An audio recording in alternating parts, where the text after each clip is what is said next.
Now, your forecast first on WKRG News 5 this morning. All right, it is now 7 a.m. on this Sunday morning. A little bit chilly out there, but at least the sunrise is getting underway. We do expect to see some sunshine as we head into the afternoon. Here's a live look at Gulf Quest Museum from our Netherlands air conditioning camera. You can see the carnival spirit is at port this morning. Temperatures will be around 60 degrees by 10 o'clock. Here's a live view in Atmore from the Wing Creek Casino and Hotel camera. Not a cloud in the sky. Temperatures staying cool around 57 degrees. Meanwhile, we have some departing flights from Pensacola International Airport. Temperatures around 61. So we'll actually have a good end to the weekend, but some changes are coming for the first couple of days of the work week. We'll give you all those details as News 5 This Morning continues now. Straight ahead, Russia is mourning after a devastating terrorist attack left over 100 dead. Next, students gathered in Mobile to protest Governor Ivey's DEI bill. And plus, a documentary about the Blue Angels is set to make its debut in IMAX. Local coverage you can count on. You're watching WKRG News 5 This Morning.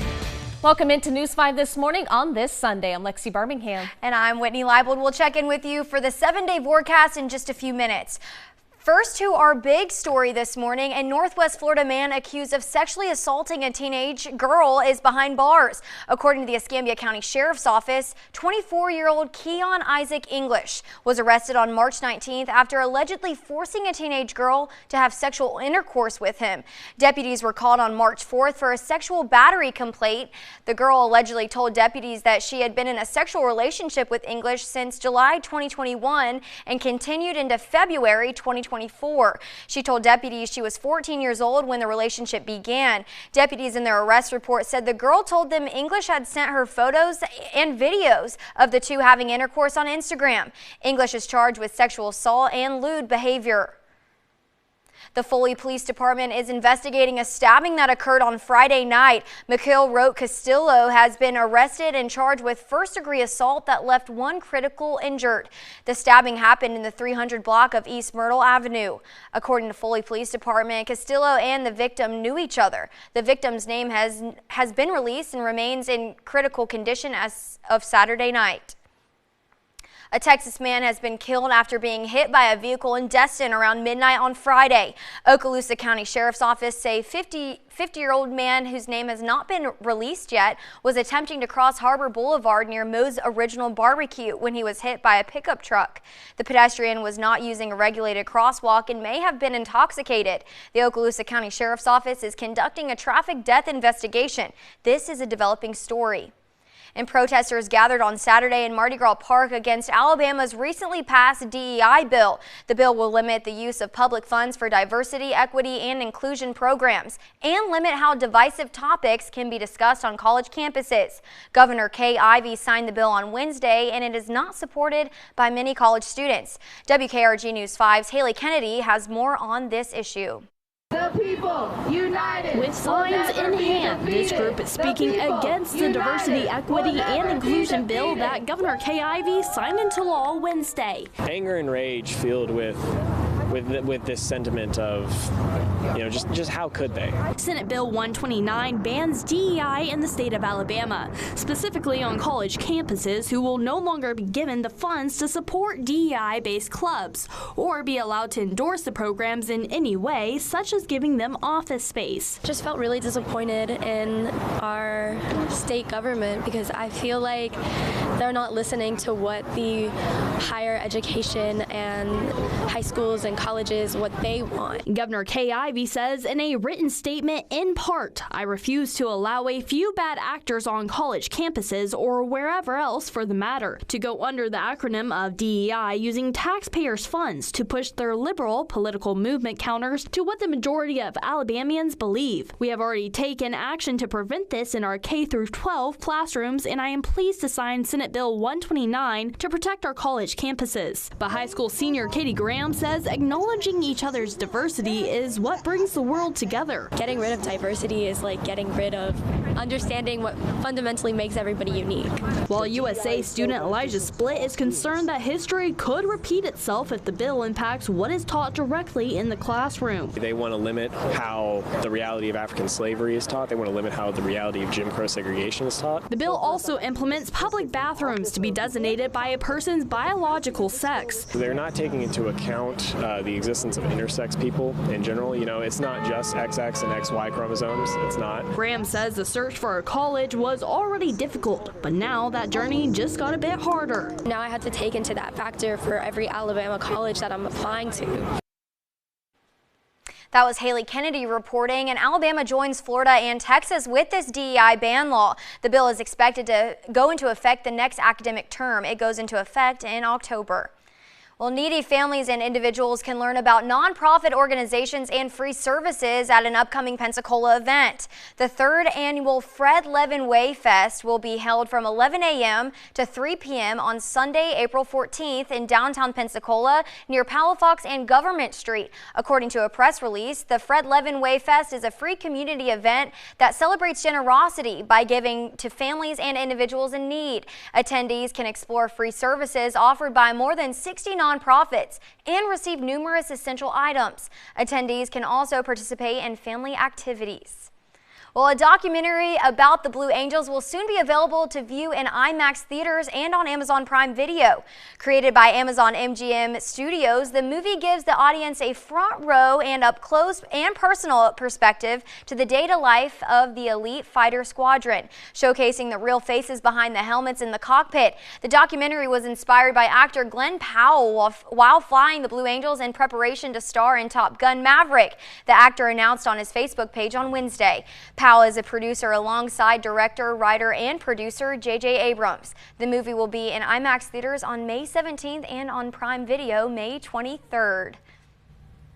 It's a little bit of a chilly start this morning. Yes, I had the dress on, but I had a sweatshirt. I was cold. Yeah, and you were telling me too, you walked out of the house in your slippers? Yeah, I had my slippers on. I'm not wearing heels out in the cold. My warm, fuzzy slippers what keeps me warm. Well, that's good, because you're definitely going to need them this morning, not so much this afternoon. We're going to have actually a very gorgeous day ahead, much like what we did see for yesterday. So if you enjoyed the weather yesterday afternoon, I think you're going to like it for today as well. Here's a live look at downtown Mobile from our Netherland air conditioning camera. You can actually see the sunrise reflecting on the buildings down there.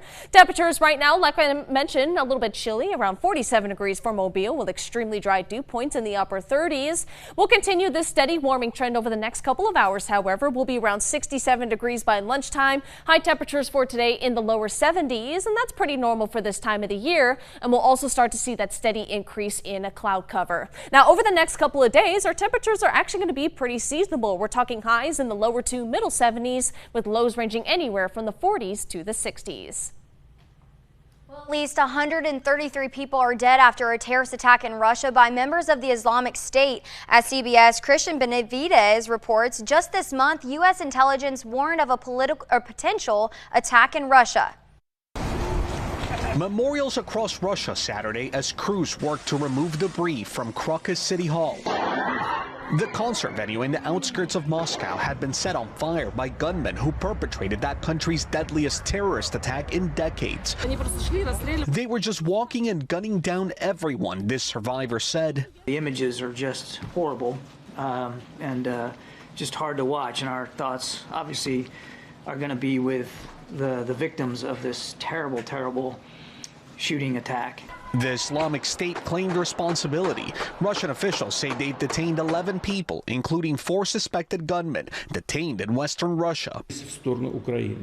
They were moving in the direction of Ukraine, said Russian President Vladimir Putin, who did not mention ISIS in his speech. Ukrainian officials have denied any involvement in the attack and accused Putin of trying to fuel anti-Ukraine sentiment. The U.S. Embassy recently warned about the threat of terrorist attacks in Moscow. A U.S. source familiar with the intelligence told CBS News there's been a steady stream of intelligence dating back to November about ISIS wanting to strike in Russia. And our embassy there put out a notice to all Americans in Moscow to avoid any large gathering. U.S. officials say there is no known threat to the U.S. emanating from the attack in Russia. Christian Benavidez, CBS News. We really appreciate you making WKRG your favorite news this Sunday morning. Coming up, the Alabama Crimson Tide have a great opportunity to get into the Sweet 16 after Sunday's Round 2 March Madness game. And I think today might be the best day to head down to the beach or head out on the boat. For today, winds will be out of the east-northeast 10 to 15 knots. There is a small craft advisory in place, however. Seas will be at about 2 to 3 feet. We also have a full moon for tonight. Coastal highs for today will be in the upper 60s to near 70 degrees as cloud cover continues to increase with a low risk in rip currents, but that does increase for your Monday and Tuesday. We'll give you all those details coming up.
Well, the Alabama men's basketball team is one win away from the Sweet 16. Olivia Whitmire joins us with a preview of the Tide's second round matchup. Welcome into Spokane, where we've already seen some madness, and now we're looking ahead to the round of 32 of the NCAA tournament. We saw not one, but two upsets in the first round here on Friday, one of them setting the stage for Alabama versus Grand Canyon for a spot in the Sweet 16. So how did we get to number 4 Bama versus the 12th seeded Antelopes? Well, the Crimson Tide rolled past Charleston 109-96 to earn a spot in the second round. With the victory, Alabama set a new SEC record for 100-point games in a season with 10, and they set a program record for points in the NCAA tournament. Now, it's safe to say the win provided a big-time confidence boost for the Crimson and White as they gear up for the next round. It really just showed us and showed everybody that we can actually guard. We have this narrative about us that we don't play any defense, and I would say for like a good portion of that game, I think we really showed that we could really defend at a high level. So hopefully we could just carry that over into the next game and help us advance. It definitely gives us a lot of confidence knowing that we can shoot the ball at that high of a clip. But I mean, even getting downhill, I mean, it definitely boosts our confidence going into the rest of this tournament. Hopefully that carries forward, and then hopefully we guard like we did for most of the game yesterday. It's a lot, especially seeing the ball go in. We shot very well from the three-point line, and when we got stops, we was out fast in transition and running. It's a very confident thing for us. Grand Canyon University pulled off a stunner late Friday night, taking down 5-seed St. Mary's. Despite taking on the nation's #2 scoring defense, the Antelopes put up 47 points in the second half on their way to the 75-66 victory as GCU earned its first ever NCAA tournament win in front of a crazy crowd of GCU fans. But a tall task looms on Sunday, taking on the Crimson Tide. We're excited to play again on Sunday. Again, polar opposite scouts and teams that we're facing in styles. St. Mary's, slower pace. Alabama, one of the fastest teams in the country. So our players are going to have to adapt very quickly to a different style on defense and on offense. Tip-off on Sunday is set for 4:10 Pacific time, 6:10 Central for all the Alabama fans watching at home. And we're just going to have to wait and see if we'll get any more madness here in Spokane. Now that's going to do it from Spokane. I'm going to send it back to you. Well, here's a look at the Basketball Challenge leaderboard for the WKRG News 5 team. Akivia McFarland leads the way with 68 points. Roseanne Haven, Devin Walsh, and Gerhard Mathangani in a three-way tie for second at 64. And Ed Bloodsworth rounding out the top 5 with 62. Here's our fan leaderboard. The Kid 79 leading the field with 72 points. There are several brackets sitting at 70, including Tighter 18, Quiet Pro, Terry 1, and Toto. In our next half hour, Gerhard Mathangani will recap a big win for the Auburn Tigers baseball team. Now, meteorologist Lexi Birmingham with your First Alert Storm Team forecast. Well, good morning, everyone, and happy Sunday. It was an absolutely gorgeous day yesterday once we got the clouds out of here, and now this morning we're waking up a little bit chilly, but we expect to have another nice mild afternoon for today. But this time instead we are going to see gradually increase in cloud cover heading into the afternoon, and although we are dry for now, we are tracking for our next chance for showers and thunderstorms, which will be here by Tuesday. Here's a live look from the eastern shore from the Grand Hotel of Point Clear. This is our GMC camera. Not seeing too many clouds in the skies. We look across the Mobile Bay. Meanwhile, the water is sparkling down at Pensacola Beach now that the sun has risen. This view from the Generator Guy's camera. Temperatures, though, a little bit on the chilly side. Most of us waking up in the 40s, 44 in Centennial, 43 in Leakesville, 46 in Loosedale, 44 in Pascagoula, with 38 in Evergreen, 39 in Chatham, 58 degrees on Dauphin Island, and 51 degrees in Pensacola. And we will stay in the 40s and 50s for at least the next couple of hours, but we'll slowly warm up throughout the rest of the morning into the afternoon, seeing the 60s by 10 o'clock and then topping into the lower 70s by the mid to late afternoon. Very seasonable for this time of the year, and then we'll drop back down into the 60s as we head into this evening. No chance that you will need those Green and Phillips umbrellas for today, but don't put them too far out of reach because we're going to need them heading into Tuesday. So let's go ahead and look at our weather predictor here. We're going to start the clock at 8 a.m. this evening. Winds will continue out of the southeast, and that's going to pull in moisture, increasing our cloud cover as we head into your Monday morning. A couple of spotty showers will be possible, but we're watching for this line of showers and thunderstorms that will be developing off towards our west by Monday evening around 5 o'clock. It should be on our doorsteps sometime around midnight on Tuesday, and then it'll kind of pass through our area as we head into Tuesday morning and early afternoon, bringing that chance for showers and thunderstorms where one or two could be on the strong or even very low end severe side. So here's the outlook for Monday into early Tuesday. Most of the threat again remains west of Mobile Bay, with some portions of western Baldwin County and portions of Clark County under that level 1 out of 5 risk, with a small portion of our Mississippi counties under that level 2 out of 5 risk. And then once we hit 8 a.m. on Tuesday morning, this outlook is going to take over, level 1 out of 5 risk for a majority of the News 5 neighborhood, where damaging winds and maybe the chance for a brief tornado could be of concern. But again, it is a very low end threat. We'll continue to watch it either way. Starting tomorrow, we will have a wind advisory in place starting 10 a.m. tomorrow morning, and that will continue until 7 a.m. as we could see wind gusts anywhere from 30 to 40 miles per hour. Some of our coastline also under a high surf advisory through Wednesday at 10 a.m. as some wave heights Monday into Tuesday and even into Wednesday could be anywhere from 10 to 11 feet wave heights. And then we also have a gale warning in place that will begin Monday afternoon and continue until Tuesday morning. So over the next couple of days, not going to be the best beach or boating forecast, and it's going to get a little bit noisy. So let's enjoy the quiet weather while we can. Highs for today around 71 degrees, looking a bit more breezy for your Monday, and then showers and thunderstorms will be here by Tuesday. After that, high pressure is going to build in to help clear up our skies and keep us dry through the back half of the work week. In the meantime, temperatures will continue to stay seasonable with highs in the 70s. Well, thank you, Lexi. A small British territory of St. Helena has a claim to fame as home of the oldest living land animal. Meet Jonathan, the 191-year-old tortoise who hatched in 1832.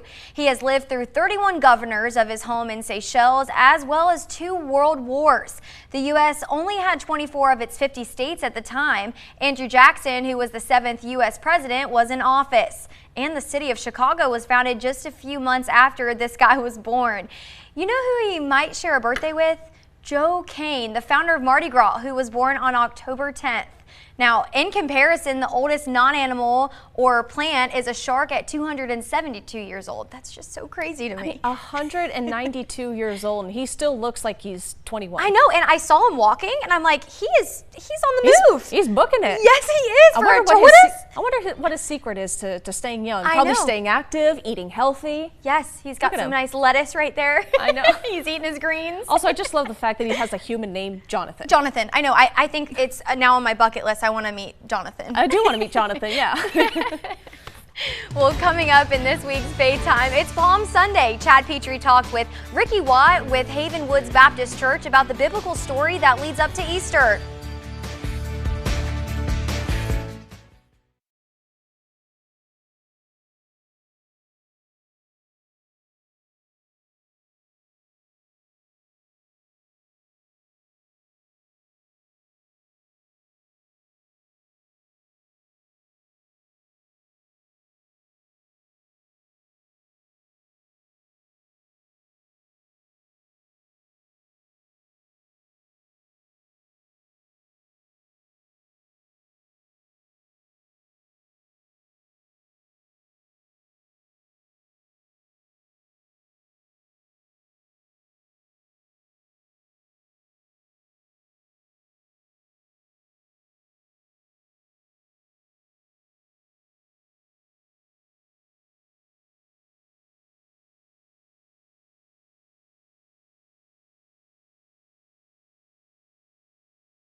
Faith Time is our weekly conversation on matters of faith, and joining us this morning is Ricky Watt with Haven Woods Baptist Church in Sims. Good morning to you, sir. Good morning. It's Palm Sunday. We want to continue talking about the story of Palm Sunday, where Jesus comes into town. He is praised at the beginning of the week. By the end of the week, he is crucified. What can we learn from what Jesus experienced? I believe that it's really important for us to see the human side of Jesus, that he suffered, he went through struggles and trials just as we do.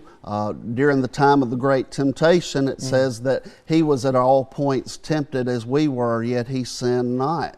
And I think that it's important for us to see that Jesus went through those things to be a living example to us of how we should respond when we go through those trials and struggles as well. Talk to us about how we can learn or accept and cope with misfortunes of life rather than trying to control our lives. Yeah, you know, I think a lot of times it's about our perspective as to how we look at things. A lot of times we think of, you know, going through trials and struggles in our life as to why is this happening to me? And I choose to take more of the perspective of, if I'm going through a trial or struggle in my life, what is it that God's trying to teach me through that trial, rather than, you know, whenever you look at it as, why is God doing this to me? It can build up bitterness and resentment in our heart. But whenever we look at it as God's trying to give me a lesson through this, it gives us a teachable spirit. What do you think is the most challenging part of the Palm Sunday story for you? Well, I believe the most challenging part is probably just the highs and lows of going from the emotion of the exhilaration of, man, this is a great day and a wonderful day in the life of Jesus and all of those who were gathered there. And then a week later, those same people would be saying, crucify him. Ricky Watt with Haven Woods Baptist Church in Sims. We thank you for joining us for this edition of Faith Time. Next, one of the longest running events in Mobile took place on Saturday.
You're watching WKRG News 5, local coverage you can count on.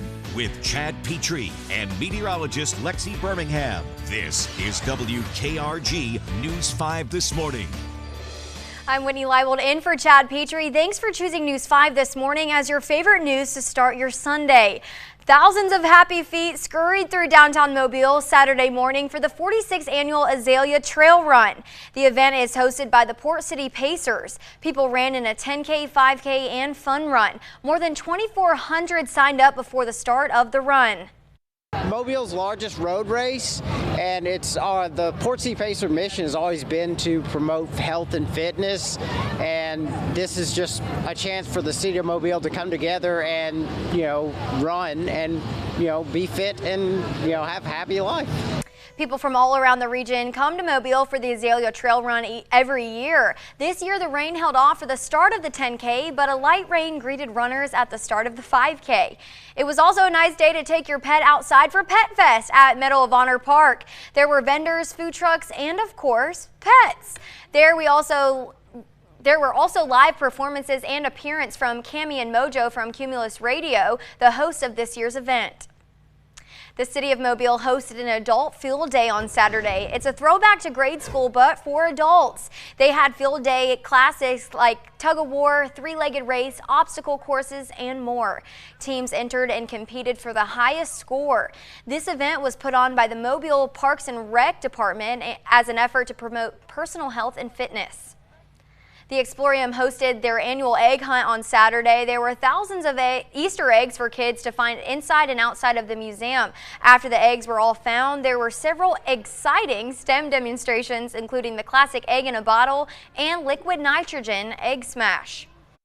Oh, I think it's the best place to have an egg hunt. Yeah, I mean, there's all sorts of corners and all sorts of fun hands-on kiosks here that just so happen to have eggs hidden all in them for the day.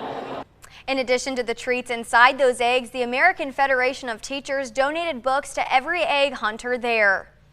Well, over the past 3 years, millions of Kentuckians have received COVID-19 vaccinations. In some cases, it was to fulfill a requirement to attend school or work. However, there is now a push to make those mandates a thing of the past.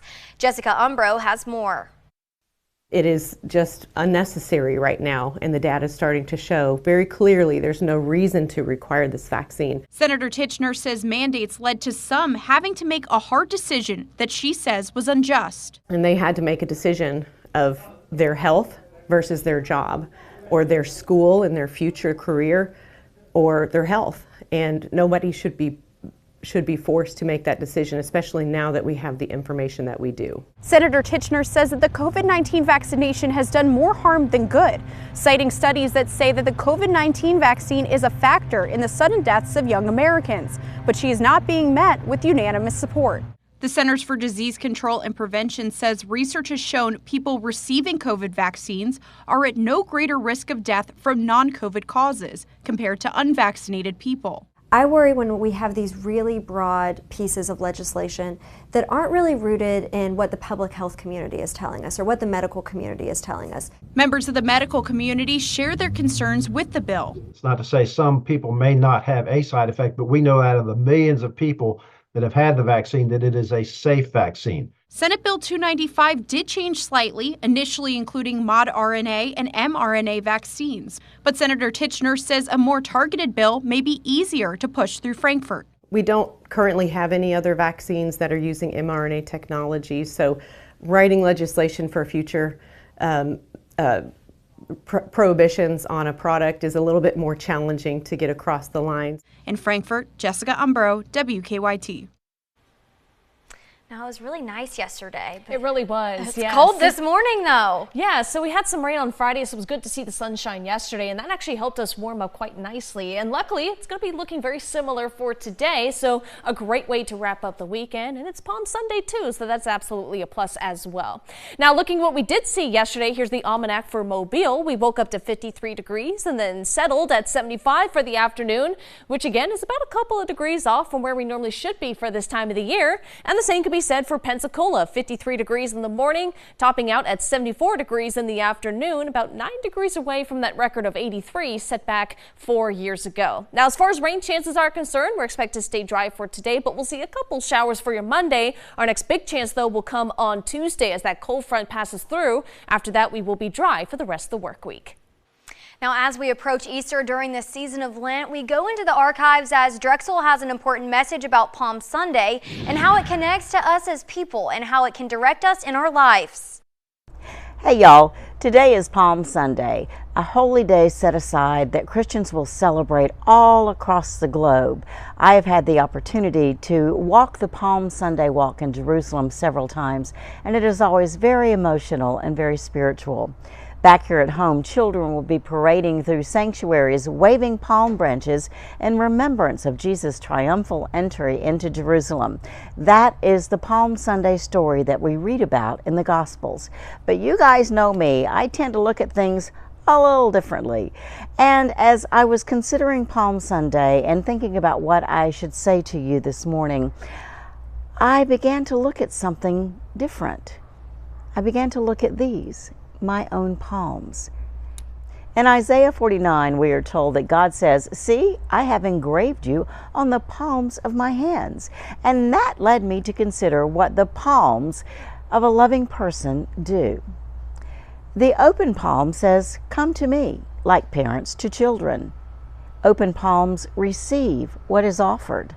A closed palm can be protection, keeping what is inside the palm safe. And when linked with yours, another's palm communicates intimacy, love, trust, and compassion. And that leads me back to Isaiah 49:16. I like the idea that God holds us in the palms of his hands.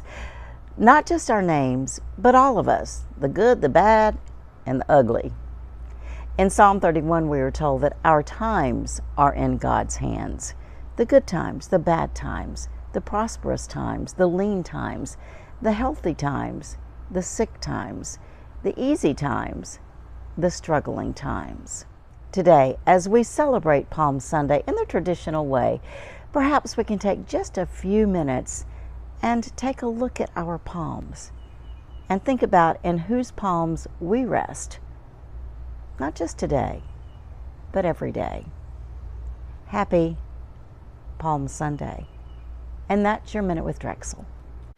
Thanks, Drexel. The EPA has new guidelines for vehicle tailpipes, and a new World Air Quality Report has been released, reveals more data about air pollution.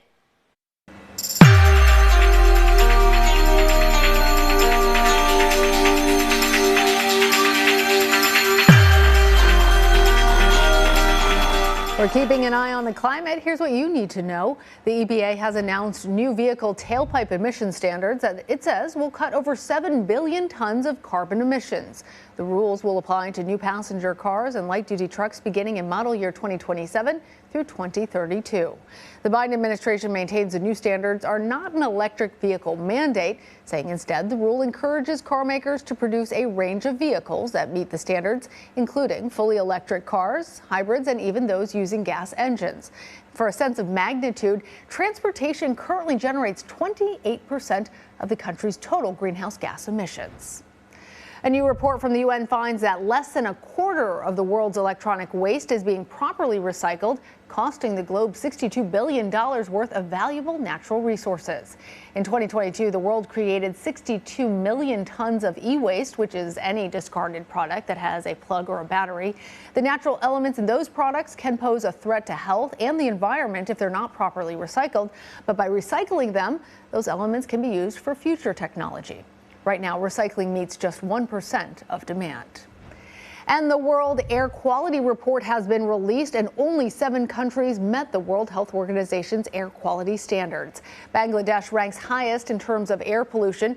Here in the U.S., the most polluted major city was Columbus, Ohio, and Las Vegas was the one with the cleanest air. Well, that's your Climate Watch. For the latest on protecting our planet, go to cbsnews.com and follow us on Instagram at CBS News Planet. I'm Lana Zach in New York. We appreciate you spending a part of your Sunday morning with us here at WKRG News 5. The Auburn Tigers baseball team got a huge win over a #1 ranked team. WKRG's Gerhard Mathangani has more coming up.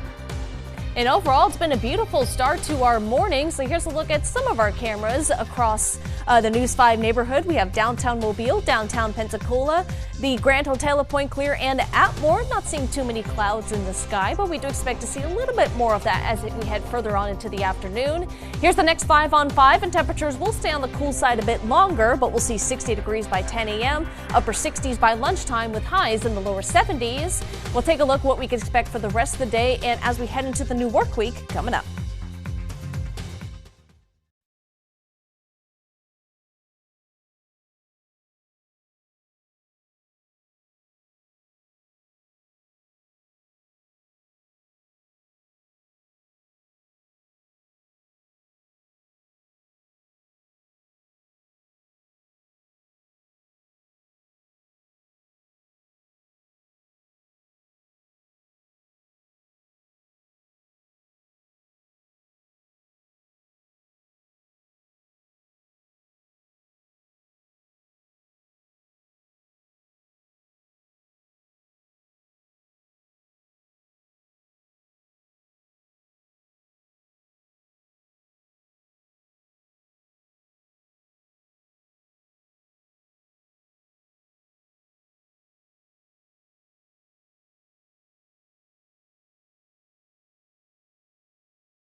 Now, conference play continues for college baseball teams in the SEC. WKRG's Gerhard Mathangani joins us with the latest from Auburn's big day on the Plains. That's right, Auburn continued their gauntlet in the SEC against the #1 team in the nation, Arkansas. The Tigers found themselves in a hole down early in the final game of their 3-game series against the Razorbacks. Score was 4-0, but the Tigers never quit. Hit a couple of home runs, including Connor McMurray with a go-ahead homer. A 3-run shot gives Auburn the lead, and they would not look back. Auburn wins their first game in the SEC over the Razorbacks. Final score, 8-6. I just gave them simple math, and I'm like, let's don't play the result game, just keep giving me good effort. But, you know, at the end of the day, is this team good enough to go 14-10 over 2 months in this league? And that's kind of where the simple math is, because that's how you control your own destiny in this league, when where you're at. But really, you know, they got an off day tomorrow and come back out here and run some straight lines and work good and get ready for another great week. That's all part of what's so exciting about playing in this league. Meanwhile, some other notable scores. South Alabama registered a 10-8 win over Troy. Meanwhile, Georgia knocked off Alabama 9-5. Actually beat them twice in a doubleheader. Faulkner over Mobile 5-4. And Spring Hill College won a doubleheader over Clark Atlanta at home 8-9. The final score in game 1, 7-6. The final score in game 2. And that's all for sports. And who doesn't love a good buzzer beater? Well, the NBA's Brooklyn Nets had 2 of them. Take a look at this shot. Brooklyn Nets Mikal Bridges last night against the New York Knicks just before halftime. During Saturday afternoon, the Nets and Knicks game, the Nets hit 2 buzzer beaters. Mikal Bridges beat halftime buzzer from well beyond half court. Cam Thomas makes a 3-point shot at buzzer to end the third quarter. It would be the Knicks that would win the Battle of New York with a 105-93 score. And tonight at 10, Gerhard will have more of the March Madness. Now, meteorologist Lexi Birmingham with your First Alert Storm Team forecast. Well, it certainly was a beautiful day yesterday. Lots of sunshine and warm temperatures. And for today, it's going to look very similar, although it's a little bit chilly this morning. We're seeing skies like this. Here's a live view from our studio camera in Midtown Mobile. This is looking back to the west and northwest. Not a single cloud in the sky, with a very similar view over in Northwest Florida. This is for Walton Beach from our Dustin West Vacations camera, looking absolutely gorgeous. Like I mentioned, though, you're going to need those jackets for the morning hours. Most of us waking up in the 40s, 43 in Jay, 46 in Molino, 47 in Milton. Got a couple of upper 30s, including 38 in Evergreen, 39 in Chatham, with some 50s near the coast, 53 in Destin, 51 in Fort Walton Beach, and 56 degrees on Dauphin Island. So I think it's safe to say most of us are going to feel that chill in the air as we head out the door this morning. In fact, most of us are anywhere from 7 to 20 degrees cooler than we were at this time 24 hours ago. As far as forecast highs are concerned, very similar to yesterday. Most of us will see the lower 70s, very seasonable for this time of the year, as we're supposed to be around 73 degrees. Meanwhile, a couple of us right near the coast could see those upper 60s. And the good news is you are not going to need those Green and Phillips umbrellas for today, but be sure to keep them within reach because you're going to need them, especially as we head into your Tuesday. So let's go ahead and look at our weather predictor here. We're going to start the clock at 8 p.m. this evening. Winds will continue out of the southeast, and that's going to pull in moisture from the Gulf, hence increasing our cloud cover, maybe also bringing a couple of spotty showers throughout your Monday morning and into the early half of the afternoon. What we're watching, though, is this line of showers and storms developing off towards our west. This is around 5 p.m. on Monday. That's going to be developing off towards our west as we head into your Monday night. It should be on our doorstep around midnight on Tuesday, and that's what's going to push through as we head into your Tuesday morning and early afternoon. After that, high pressure is going to move in, and our skies will quickly clear as we head throughout the second half of our Tuesday. Now, there is a chance that a couple of these thunderstorms could be on the low-end severe weather side, so they went ahead and put us under a level 1 out of 5 risk. For those mainly west of Mobile Bay, you can see that green color there, with a portion of our Mississippi counties under a level 2 out of 5. And then once we hit 8 o'clock in the morning on Tuesday, this outlook is going to take over. A large majority of the News 5 neighborhood under that level 1 out of 5 risk, where damaging winds and the chance for a brief tornado are the primary concerns. But like I mentioned, it is a very low-end threat. Starting at 10 a.m. tomorrow morning, the entire News 5 neighborhood under a wind advisory until 7 a.m. Tuesday morning, as we could see wind gusts anywhere from 30 to 40 miles per hour. We also have a high surf advisory in place for our coastal areas through Wednesday at 10 a.m. Some of our wave heights, especially on Tuesday, could be anywhere from 10 to 11 feet.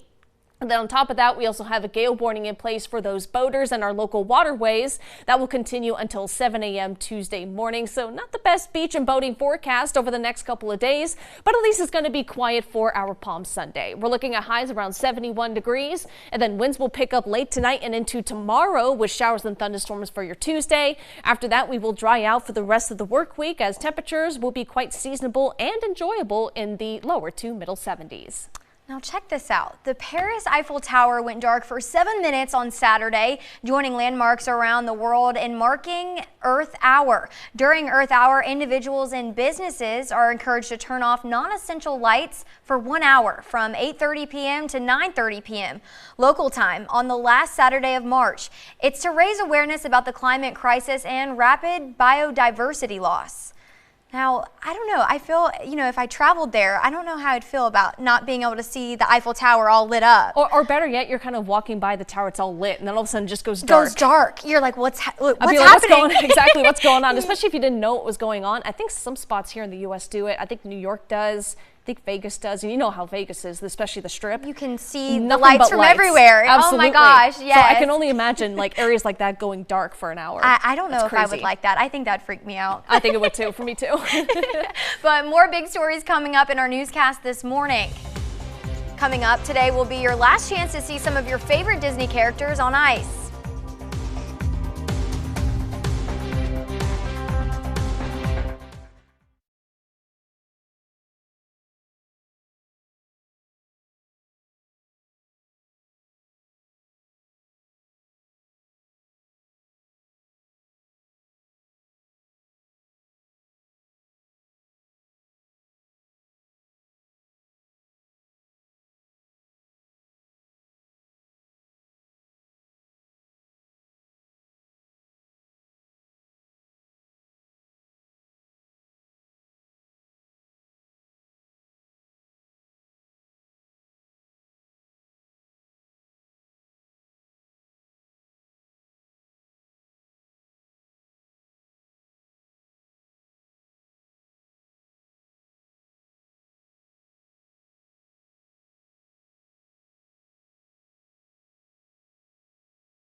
Monday morning, we'll check in on the NCAA basketball tournament and find out who's still in the running. And we'll look ahead to the second week of the tournament, Monday on News 5 this morning.